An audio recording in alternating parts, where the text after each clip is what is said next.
My name is Max Shard. Nice to meet you.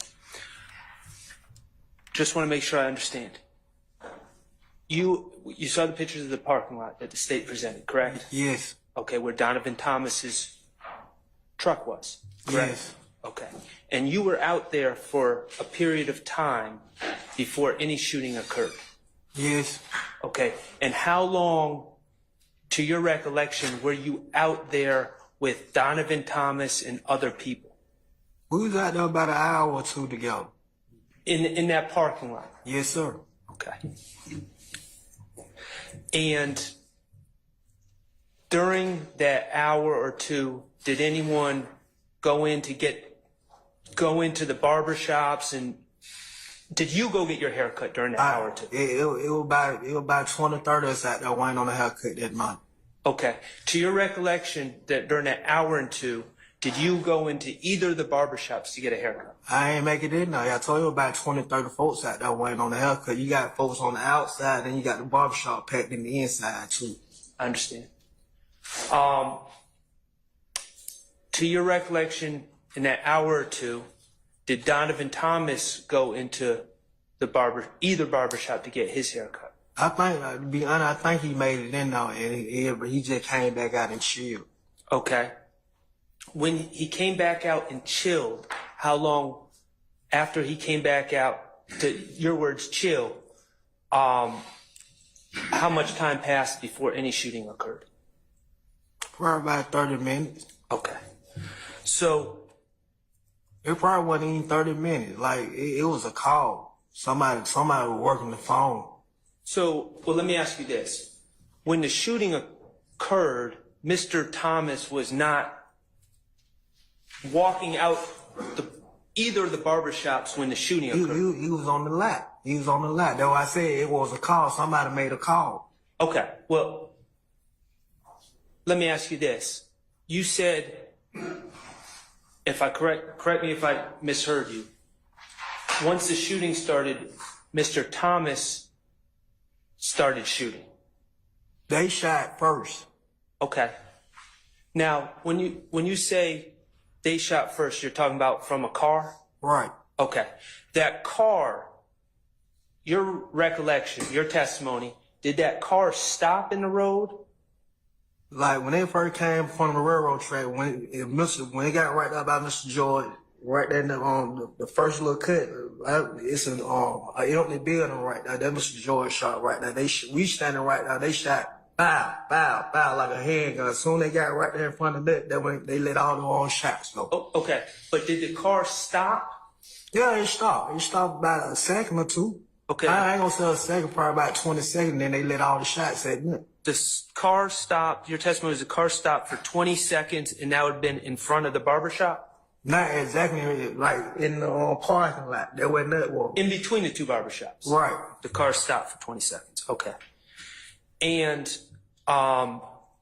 Mr. Thomas, I understand that you're saying shots were already fired, but Mr. Thomas started firing shots as well. After they shot first. I understand. Do you know what kind of gun Mr. Thomas was shooting? He probably had a 9. Do you know that for a fact, or are you speculating? You said he probably had a 9, so I seen it. It was a handgun. Okay.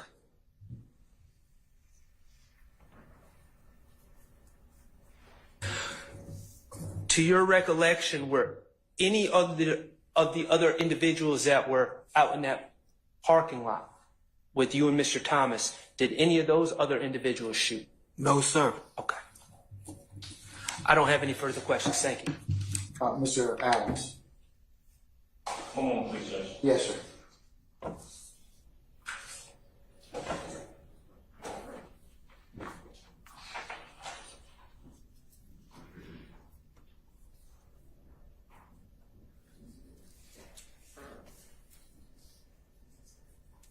Your Honor, I ask one more question? As long as it's just one.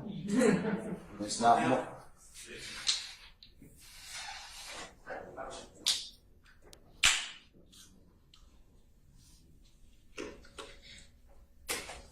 Mr. Hendricks, I'm going to ask one more question. Do you know what happened to the gun that Mr. Thomas had No, sir. shooting? No, sir. Okay, thank you. It was at this moment that he knew he fucked up. Good afternoon. How you doing? I'm doing well. My name is Doug Weinstein. I'm Mr. Kendrick's attorney. So you testified that the car stopped for about 20 seconds, correct? Yes, sir. What's your degree of certainty that it would stop for around 20 seconds? It paused. The car just stopped where it was going. They already know what they target was. I understand. How certain are you of that? I was standing right there. Okay. Is that the same degree of certainty you have with the respect to you're saying that Mr. Thomas shot back? They shot first. I understand they shot first. Are you just as certain that Mr. Thomas shot back as you are that it paused for around 20 seconds? Just put it like this here. When they shot him first, he got a chance to shoot his gun too. So when he's shooting as he's spraying blood up. Because you're standing right there, correct? Yeah, I'm right there. He's shooting as he's spraying blood up. He getting his shots off too. Okay. Is that your same degree of certainty that it was a Pontiac? It was a Bonneville. Okay. Thank you. Great. Thank you. No more questions. All right. Bonneville. All Yeah. right. Say that It was at this moment that he knew he fucked up. All right. According to police documents and testaments from a key witness at the scene involved in the crime, Young Thug loaned the car to his YSL affiliates to carry out the hit on Peanut. At approximately 7:22 p.m., the shooter, who was said to be Jackson, aka SB, shot Peanut dead as he stood in the parking lot of the barbershop.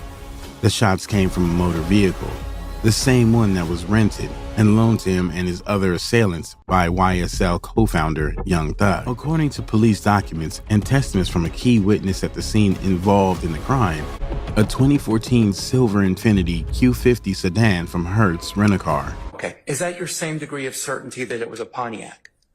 It was a Bonneville. Okay. Thank you. Great. No more questions. All right. Bonneville. It was at this moment that he knew he fucked up.